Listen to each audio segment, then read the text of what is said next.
ನಮಸ್ಕಾರ ವೀಕ್ಷಕರೇ, policy prime insurance ಚಾನಲ್ಗೆ ನಿಮ್ಮೆಲ್ಲರಿಗೂ ಆತ್ಮೀಯ ಸ್ವಾಗತ. ನಾನು ನಿಮ್ಮ ಇನ್ಶೂರೆನ್ಸ್ ಏಜೆಂಟ್. ಇದು ನಮ್ಮ ಮೋಟರ್ ಇನ್ಶೂರೆನ್ಸ್ ಮಾಹಿತಿ ಸರಣಿಯ ವಿಡಿಯೋ ಸಂಖ್ಯೆ ಮೊದಲನೆಯದು. ಇವತ್ತಿನ ವಿಡಿಯೋದಲ್ಲಿ ನಾವು ವಾಹನ ವಿಮೆ ಅಂದರೆ ಮೋಟಾರ್ ಇನ್ಶೂರೆನ್ಸ್ ಅಂದರೆ ಏನು ಮತ್ತು ನಮ್ಮ ಭಾರತದಲ್ಲಿ ಪ್ರತಿಯೊಂದು ವಾಹನಕ್ಕೂ ಇನ್ಶೂರೆನ್ಸ್ ಮಾಡಿಸುವುದು ಏಕೆ ಕಡ್ಡಾಯ ಅನ್ನೋದರ ಬಗ್ಗೆ ಸಂಪೂರ್ಣ ಮಾಹಿತಿ ತಿಳಿದುಕೊಳ್ಳೋಣ.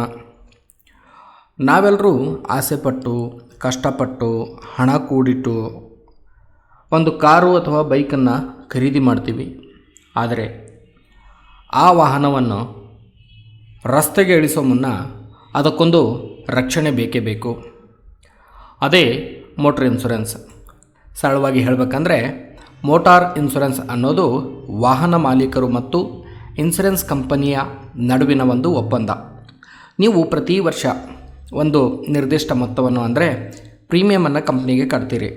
ಅದಕ್ಕೆ ಪ್ರತಿಯಾಗಿ ಅಪಘಾತ, ಕಳ್ಳತನ ಅಥವಾ ನೈಸರ್ಗಿಕ ವಿಕೋಪಗಳಿಂದ ನಿಮ್ಮ ವಾಹನಕ್ಕೆ ಹಾನಿಯಾದರೆ ಅಥವಾ ನಿಮ್ಮ ವಾಹನದಿಂದ ಬೇರೆಯವರಿಗೆ ಹಾನಿಯಾದರೆ ಆರ್ಥಿಕವಾಗಿ ನಿಮ್ಮನ್ನು ರಕ್ಷಿಸುವ ಜವಾಬ್ದಾರಿಯನ್ನು ಈ ಇನ್ಶೂರೆನ್ಸ್ ಕಂಪನಿ ತೆಗೆದುಕೊಳ್ಳುತ್ತೆ. ಬಹಳಷ್ಟು ಜನ ನನ್ನ ಬಳಿ ಕೇಳ್ತಾರೆ, ನಾನು ತುಂಬ ಹುಷಾರಾಗಿ ಗಾಡಿ ಓಡಿಸ್ತೇನೆ, ನನಗೇಕೆ ಇನ್ಶೂರೆನ್ಸ್ ಬೇಕು ಅಂತ. ವೀಕ್ಷಕರೇ, ರಸ್ತೆಯಲ್ಲಿ ನಾವು ಎಷ್ಟೇ ಜಾಗರೂಕತೆಯಿಂದ ವಾಹನ ಚಲಾಯಿಸಿದರೂ ಎದುರುಗಡೆಯಿಂದ ಬರುವವನು ಹುಷಾರಾಗಿ ಓಡಿಸ್ತಾನೆ ಅನ್ನೋ ಗ್ಯಾರಂಟಿ ಯಾರಿಗೂ ಇಲ್ಲ. ಸಣ್ಣದೊಂದು ಆಕ್ಸಿಡೆಂಟ್ ಆದರೂ ಇಂದಿನ ದಿನಗಳಲ್ಲಿ ರಿಪೇರಿ ಖರ್ಚು ಸಾವಿರಾರು ಅಥವಾ ಲಕ್ಷಾಂತರ ರೂಪಾಯಿ ದಾಟುತ್ತದೆ. ಇಂತಹ ಅನಿರೀಕ್ಷಿತ ಆರ್ಥಿಕ ಹೊರೆಯಿಂದ ನಿಮ್ಮನ್ನು ಮತ್ತು ನಿಮ್ಮ ಕುಟುಂಬದ ಉಳಿತಾಯವನ್ನು ಕಾಪಾಡೋದು ಇನ್ಶೂರೆನ್ಸ್ನ ಮುಖ್ಯ ಉದ್ದೇಶ. ಇನ್ನು ಎರಡನೆಯದು, ಕಾನೂನಿನ ನಿಯಮದ ಪ್ರಕಾರ ಭಾರತದ ಮೋಟಾರ್ ವಾಹನ ಕಾಯ್ದೆ 1988 ಪ್ರಕಾರ ರಸ್ತೆಯಲ್ಲಿ ಚಲಿಸುವ ಪ್ರತಿಯೊಂದು ಇಂಜಿನ್ ಚಾಲಿತ ವಾಹನಕ್ಕೂ ಕನಿಷ್ಠ ಥರ್ಡ್ ಪಾರ್ಟಿ ಇನ್ಶೂರೆನ್ಸ್ ಕಡ್ಡಾಯ. ಇಲ್ಲದಿದ್ದರೆ ಟ್ರಾಫಿಕ್ ಪೊಲೀಸರು ದಂಡ ವಿಧಿಸುತ್ತಾರೆ ಮತ್ತು ಕೆಲವೊಮ್ಮೆ ನಿಮ್ಮ ವಾಹನವನ್ನು ಜಪ್ತಿ ಮಾಡುವ ಅಧಿಕಾರವೂ ಅವರಿಗೆ ಇರುತ್ತೆ. ಆದರೆ ನೆನಪಿರಲಿ,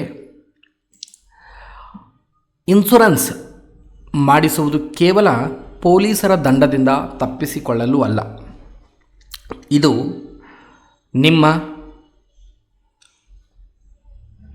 ಪ್ರೀತಿಯ ವಾಹನದ ಹಾಗೂ ರಸ್ತೆಯಲ್ಲಿ ಓಡಾಡುವ ಇತರರ ಜೀವ ಮತ್ತು ಆಸ್ತಿಯ ರಕ್ಷಣೆಗಾಗಿ ಇರುವ ಒಂದು ವ್ಯವಸ್ಥೆ. ನಾನು ಬ್ರೋಕರ್ ಅಲ್ಲ, ಪಾಲಿಸಿ ನ್ಯೂ ಇನ್ಶೂರೆನ್ಸ್ನ ನಿಮ್ಮ ನಂಬಿಕಾರ್ಹ ಏಜೆಂಟ್. ನನ್ನ ಉದ್ದೇಶ ಕೇವಲ ನಿಮಗೆ ಪಾಲಿಸಿ ಮಾಡಿಸಿಕೊಡೋದಲ್ಲ, ಬದಲಾಗಿ ಇನ್ಶೂರೆನ್ಸ್ ಬಗ್ಗೆ ನಿಮಗಿರುವ ಎಲ್ಲ ಗೊಂದಲಗಳನ್ನು ಪರಿಹರಿಸಿ ನಾಳೆ ಕ್ಲೈಮ್ ಬರುವಾಗ ನೀವು ಯಾವುದೇ ರೀತಿಯಲ್ಲಿ ಕಷ್ಟಪಡದಂತೆ ನಿಮಗೆ ಪೂರ್ತಿ ಪರಿಹಾರ ಸಿಗುವಂತೆ ನೋಡಿಕೊಳ್ಳೋದು ನನ್ನ ಜವಾಬ್ದಾರಿ. ನಿಮ್ಮ ಕಾರು ಅಥವಾ ಬೈಕಿನ ಇನ್ಶೂರೆನ್ಸ್ ರಿನಿವಲ್ ಡೇಟ್ ಹತ್ತಿರ ಬಂದಿದ್ದರೆ ತಕ್ಷಣ ನಮ್ಮ policy prime, policy new insurance ನಂಬರ್ಗೆ ಕರೆ ಮಾಡಿ ಅಥವಾ ವಾಟ್ಸಪ್ ಮಾಡಿ. ಈ ಮಾಹಿತಿ ನಿಮಗೆ ಒಂದು ವೇಳೆ ಉಪಯೋಗ ಅನಿಸಿದರೆ ಈ ವಿಡಿಯೋನ ಲೈಕ್ ಮಾಡಿ, ನಿಮ್ಮ ಸ್ನೇಹಿತರೊಂದಿಗೂ ಸಹ ಶೇರ್ ಮಾಡಿ ಹಾಗೂ ನಮ್ಮ ಚಾನಲ್ಗೆ ಸಬ್ಸ್ಕ್ರೈಬ್ ಮಾಡಿ. ಮುಂದಿನ ವಿಡಿಯೋದಲ್ಲಿ ವಾಹನದ ಇನ್ಶೂರೆನ್ಸ್ನ ವಿಧಗಳು ಯಾವುವು ಅಂತ ವಿವರವಾಗಿ ತಿಳಿಸ್ಕೊಡ್ತೇನೆ. ಅಲ್ಲಿಯವರೆಗೂ ಸೇಫಾಗಿ ಡ್ರೈವ್ ಮಾಡಿ. ಧನ್ಯವಾದಗಳು.